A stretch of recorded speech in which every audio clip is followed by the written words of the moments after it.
जी अस्सलाम वालेकुम, क्या हाल है? सब लोग खैरियत से हैं। NA-55 से पाकिस्तान तहरीक इंसाफ के उम्मीदवार राजा बशारत ने कल एक वीडियो बयान में ये इकरार किया कि मैं इलेक्शन का बाइकाट कर रहा हूं, बल्कि उनका ये भी कहना था कि इमरान खान समेत बाइकाट कर रहा हूं। और उसके बाद उन्होंने अपने इसी बयान की तरदीद कर रही। इसका पस मंजर क्या है, ये हम आपको आज के वीलॉग में पूरी डिटेल के साथ बताएंगे।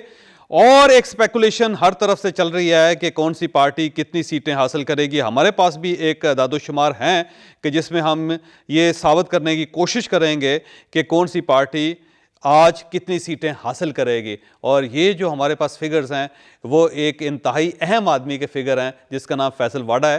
फैसल वाडा साहब किस बुनियाद पर ये क्लेम कर रहे हैं, ये हम आपको आज के वीलॉग में बताएंगे। और इमरान खान साहब के साहबजादे भी अपने वालिद की कैंपेन के लिए बाहर आ गए। दोनों बेटों ने पाकिस्तान तहरीक इंसाफ का झंडा उठा के कौम से अपील की कि आप वोट दें।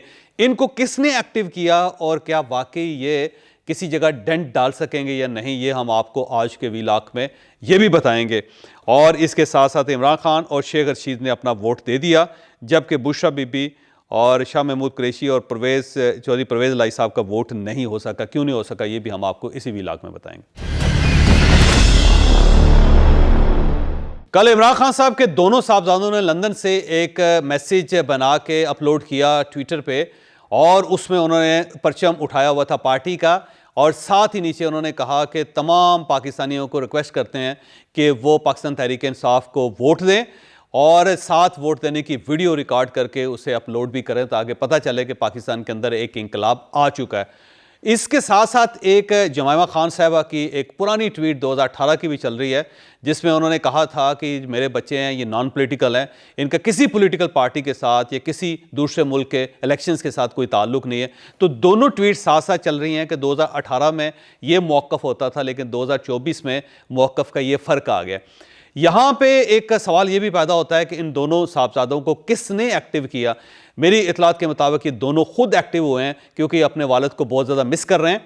और जब इमरान खान साहब जेल में गए तो उसके बाद इनके अपने बेटों के साथ ज़्यादा एक कशिश इनको महसूस हुई। लेकिन उससे पहले जब बुशरा बीबी के साथ शादी हुई थी इमरान खान साहब की, उस वक्त एक डिस्कनेक्ट था इमरान खान साहब और उनके साहबजादों के दरमियान।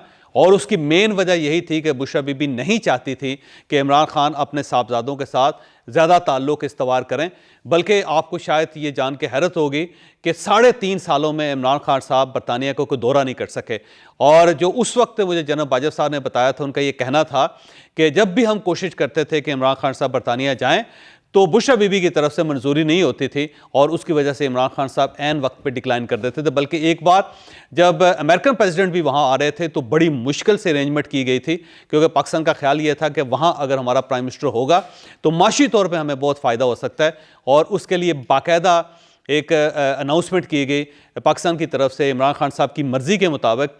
लेकिन दौरे से 2 दिन पहले इमरान खान साहब ने डिक्लाइन कर दिया, और उस वक्त इतनी एम्बैरेसमेंट हुई पाकिस्तान के लिए कि सब समझ नहीं आ रही थी कि अब इसको कवर कैसे करेंगे। बल्कि जो हाई कमिश्नर है बरतानिया के, वो आर्मी चीफ के पास जाके ऑलमोस्ट रो पड़े कि ये आपने हमारे साथ क्या किया, अब हम कैसे दुनिया को मुंह दिखाएंगे कि पाकिस्तान जैसा मुल्क जो उसने भी डिक्लाइन कर दिया। और एस्टैब्लिशमेंट ने उस वक्त इमरान खान पे बहुत ज़्यादा दबाव डाला था, लेकिन इमरान खान साहब ने साफ इनकार कर दिया। तो जब इसकी तहकीकात की गई तो पता ही चला कि बुशरा बीबी ने अलाउ नहीं किया था कि प्राइम मिनिस्टर बरतानिया जाएँ। और उसकी मेन वजह यही थी कि जब वो बरतानिया जाएंगे तो अपने साहबजादों से उनकी मुलाकात भी होगी, और बुशरा बीबी नहीं चाहती थी कि इमरान खान साहब अपने साहबजादों के साथ कोई ताल्लुक़ रख सकें। फिर 3.5 साल में उनके साहबजादे पाकिस्तान नहीं आए। लेकिन उसके बाद जब इमरान खान साहब के ऊपर गोली चली, आपको याद होगा उनकी टांग में गोली लगी, उस वक्त इनके बेटे यहाँ पाकिस्तान आए थे और उसके बाद इनके साथ रह के चले गए। फिर जब इमरान खान साहब गिरफ्तार हुए तो जेल में जो उन्होंने सबसे पहली ख्वाहिश का इज़हार किया था वो ये था कि मैं अपने साहबजादों के साथ बात करना चाहता हूँ। तो फिर कोर्ट के आर्डर से एक मरतबा उनकी बात करवाएगी, लेकिन उसके बाद फिर दोबारा बात नहीं करवाएगी। और इमरान खान साहब ने बल्कि एक बार अदालत में खड़े होकर गिला भी किया कि जैसा अब आपका हुक्म था, लेकिन इसके बावजूद मुझे मेरे बेटों से बात नहीं करवाई जा रही। तो अगर ये देखा जाए इस सारे सिनेरियो को, तो इमरान खान साहब अपने साहबजादों को बहुत मिस कर रहे हैं, और उनके साहबजादे इस इलेक्शन पे वो समझते हैं कि क्रूशल इलेक्शन है, तो उन्होंने एक मोहब्बत का इजहार किया और आउट ऑफ द वे जाके उन्होंने एक मुल्क के शहरी होते हुए दूसरे मुल्क की सियासी जमात का झंडा उठाया। और उसके बाद उन्होंने अपील की पाकिस्तानियों से कि आप इमरान खान साहब को वोट दें। लेकिन अब सवाल ये है कि जमाइमा खान साहिबा जो 2018 में ये कहती थी कि मेरे बच्चे नॉन पॉलिटिकल हैं और उन्हें किसी दूसरे मुल्क की सियासी जमात का झंडा नहीं उठाना चाहिए या उसके लिए अपील नहीं करना चाहिए, तो आज उनका क्या मौक़िफ़ है इसके ऊपर ज़ाहिर है वो खामोश हैं और आजकल में उन्हें इसके ऊपर भी रिस्पांस करना पड़ेगा, क्योंकि बरतानवी सोसाइटी पाकिस्तान से मुकम्मल तौर पर मुख्तलिफ सोसाइटी है। लेकिन इसका एक फ़ायदा ये भी हुआ कि इमरान खान साहब के लिए एक सिंपैथी वोट क्रिएट हुआ और हो सकता है शायद आज इसका कोई इफेक्ट भी आए।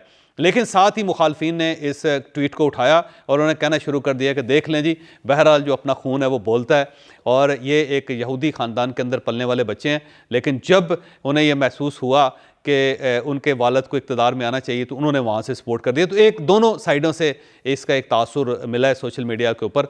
अब हमें नहीं पता कि किसका पलड़ा भारी है, जिसका पलड़ा ही भारी होगा आज वो इलेक्शन के रिजल्ट की सूरत में निकल आएगा। हम अब वोटिंग की बात करते हैं। कल जेल के अंदर वोटिंग हुई जिसमें इमरान खान और शेख रशीद ने वोट डाला और ये ज़हन में रखिएगा कि जितनी जेलें होती हैं उसमें 1 या 2 दिन पहले वोटिंग हो जाती है और वो उसके बाद जो वोट होते हैं उसको भिजवा दिया जाता है मुतलका हलके के अंदर। तो इमरान खान साहब ने वोट दे दिया, शेख रशीद साहब ने वोट दे दिया, लेकिन उसके बाद बुशरा बीबी का वोट था, लेकिन बुशरा बीबी क्योंकि बनी गाला में थी लिहाजा वो वोट अपना कास्ट नहीं कर सकी। अगर वो अडयाला जेल के अंदर होती तो उनको ये ऑप्शन मिल जाता। शाह महमूद कुरैशी साहब से रब्ता किया गया, लेकिन शाह महमूद कुरैशी साहब जेल के अंदर या तो मसरूफ़ थे या फिर उन्होंने इस पर वोट कास्ट करना मुनासिब नहीं समझा, लिहाजा उनका वोट कास्ट नहीं हो सका। चौधरी परवेज़ इलाही साहब का क्लेम यह है कि मुझसे तो किसी ने पूछा ही नहीं, मुझसे किसी ने कहा ही नहीं कि आपको वोट डालना है। तो बहरहाल 3 वोट्स वहाँ पर ज़ाया हो गए। पाकिस्तान तहरीक इंसाफ के बुशरा बीबी का वोट ज़ाया हो गया, शाह महमूद कुरैशी साहब का वोट ज़ाया हो गया और चौधरी परवेज़ इलाही साहब का वोट भी कास्ट नहीं हो सका। अब इसकी जो असल वजूहात हैं वो तो आने वाले दिनों में जब मीडिया इन तक पहुँचेगा फिर ही कुछ कहा जा सकता है। लेकिन बहरहाल 5 वोट थे जेल के अंदर पाकिस्तान तहरीक इंसाफ के, जिसमें से 2 वोट कास्ट हो गए, 3 वोट ज़ाया हो गए। इसके साथ साथ राजा बशारत साहब की एक वीडियो थी जो कल बहुत वायरल हुई। पहली वीडियो में उन्होंने ये बताया कि मैं NA 55 से इलेक्शन लड़ रहा हूँ, लेकिन मुझे किसी जगह पे कोई कॉर्नर मीटिंग नहीं करने दी गई, मेरा कोई दफ्तर नहीं खुलने दिया गया, पुलिस मेरे ऊपर यलगार कर देती थी, बल्कि उन्होंने IG पंजाब को इल्ज़ाम लगाया उनके ऊपर कि IG पंजाब की वजह से सब कुछ हो रहा है और ये कोई इलेक्शन नहीं है जो करवाए जा रहे हैं। और उसके आखिर में उन्होंने कहा कि लिहाजा मैं मजबूर हो के मैं बाईकाट, बल्कि इमरान खान साहब समेत मैं बाईकाट का ऐलान करता हूँ। जब ये वीडियो आई तो उसके बाद वायरल हो गई, सब लोगों ने ये समझा कि राजा बशारत साहब जो हैं वो अब इलेक्शन नहीं लड़ रहे। लेकिन फिर थोड़ी देर बाद उनकी एक और वीडियो आ गई जिसमें उन्होंने हाथ में मोबाइल फ़ोन उठाया हुआ है और वो कह रहे हैं कि ये आर्टिफिशियल इंटेलिजेंस के ज़रिए ये वीडियो बनाई गई। अगर मेरे तजर्बे की बात की जाए तो मुझे ये महसूस होता है कि राजा बशारत साहब की पहली वीडियो भी ठीक है और दूसरी भी असली है। क्योंकि पहली वीडियो हो सकता है उन्होंने किसी जज्बात में आके या किसी के कहने पर या किसी प्रेशर में आकर उन्होंने बना दी हो, लेकिन थोड़ी देर बाद उन्हें महसूस हुआ हो कि इस तरह अगर मैं रिंग से बाहर चला जाऊंगा या ग्राउंड से बाहर चला जाऊंगा तो मुझे इसका नुकसान हो सकता है। तो एक सेकंड थाट के तौर पे उन्होंने फौरी तौर पे एक दूसरी वीडियो रिलीज़ कर दी। लेकिन बहरहाल आखिरी इतलात के मुताबिक राजा बशारत साहब अब इलेक्शन लड़ रहे हैं। अगर आज किसी वक्त उन्होंने इजहार ना किया इस चीज़ का कि मैं दोबारा बाईकाट कर रहा हूँ, बहरहाल राजा बशारत साहब जो हैं वो इलेक्शन लड़ रहे हैं। लेकिन यहाँ ये भी ज़हन में रखिएगा कि एक खबर गर्दिश कर रही थी कि इनके भाई को शायद गिरफ्तार कर लिया गया या फिर वो एक वादा माफ़ गवाह बनने के लिए तैयार बैठे हुए हैं। किसके खिलाफ ये अल्लाह बेहतर जानता है। सरदस ये इतना पता है कि उनका भाई भी गिरफ्तार हो चुका है और वो एक बयान जारी करने के लिए तैयार है। अब मुख्तलिफ पार्टीज़, मुख्तलिफ लोग मुख्तलिफ किस्म के अंदाज़े लगा रहे हैं कि आज किसका पलड़ा भारी होगा। यहाँ पे जो सबसे ज़्यादा एक तबसरा जो वो सर्कुलेट कर रहा है वो फैसल वाडा साहब का है। फैसल वाडा साहब के बारे में कहा जाता है कि वो इनसाइडर हैं और जो वो ख़बरें देते हैं वो अमूमन पूरी हो जाती हैं और सच्ची साबित हो जाती हैं। फैसल वाडा साहब ने कल एक तजिया जारी किया था, उसमें उन्होंने कहा कि पाकिस्तान पीपल्स पार्टी और पाकिस्तान मुस्लिम लीग नून, इन दोनों की जो सीटें होंगी 100 से कम होंगी। बल्कि उन्होंने थोड़ा सा आगे चल के डिस्क्राइब किया कि जो पाकिस्तान मुस्लिम लीग नून है उसकी सीटें 80 से लेकर 100 के दरमियान होंगी, जबकि पाकिस्तान पीपल्स पार्टी जो है वो 50 से लेकर 70 तक सीटें हासिल करेगी। JUIF के बारे में इनका ये कहना है कि 9 से 12 सीटें उनकी होगी और MKM के बारे में दावा किया कि वो 8 से 13 सीटें हासिल कर सकेगी। अगर इस तजिए को सही समझ लिया जाए तो फिर एक कोलिशन गवर्नमेंट ही बन सकती है जिसमें पाकिस्तान मुस्लिम लीग नून भी शामिल हो सकती है, साथ पाकिस्तान पीपल्स पार्टी भी हो सकती है। अगर ये पाकिस्तान पीपल्स पार्टी और नून लीग दोनों मिल जाएँ तो फिर मेरा नहीं ख्याल कि किसी और पार्टी की ज़रूरत रहेगी, फिर ये गवर्नमेंट बन जाएगी। लेकिन अगर पाकिस्तान पीपल्स पार्टी नून लीग के साथ शामिल नहीं होती तो फिर JUI और MKM और फिर आज़ाद उम्मीदवार मिल के गवर्नमेंट बना सकेंगे। लेकिन ये जो इलेक्शन है इसके बारे में याद रखिएगा कि इसमें एक नई पार्टी मर्ज होकर सामने आएगी और वो पार्टी है आज़ाद उम्मीदवारों की पार्टी। अगर इस आज़ाद उम्मीदवारों की पार्टी ने स्टैंड कर लिया और इसने ये फैसला किया कि हम किसी के साथ नहीं मिल रहे, तो फिर इसके अंदर से एक लीडरशिप भी डेवलप हो जाएगी और ये पार्टी आने वाले दिनों में पाकिस्तान की सबसे बड़ी पार्टी होगी और बाकी सारी पार्टीज आहिस्ता आहिस्ता ख़त्म हो जाएंगी। अब सवाल ये है कि ये जो आज़ाद उम्मीदवारों की पार्टी होगी, क्या वो पाकिस्तान तहरीक इंसाफ की पार्टी होगी? मेरा नहीं ख्याल कि वो पाकिस्तान तहरीक इंसाफ की पार्टी होगी। उसमें पाकिस्तान तहरीक इंसाफ के और कुछ MNAs और MPs शामिल हो सकते हैं, लेकिन पार्टी मेरा ख्याल है वो स्टेट की होगी और बड़ी तगड़ी पार्टी होगी जिसमें शायद खकान अब्बासी साहब जैसे लोग भी शामिल हो जाएंगे।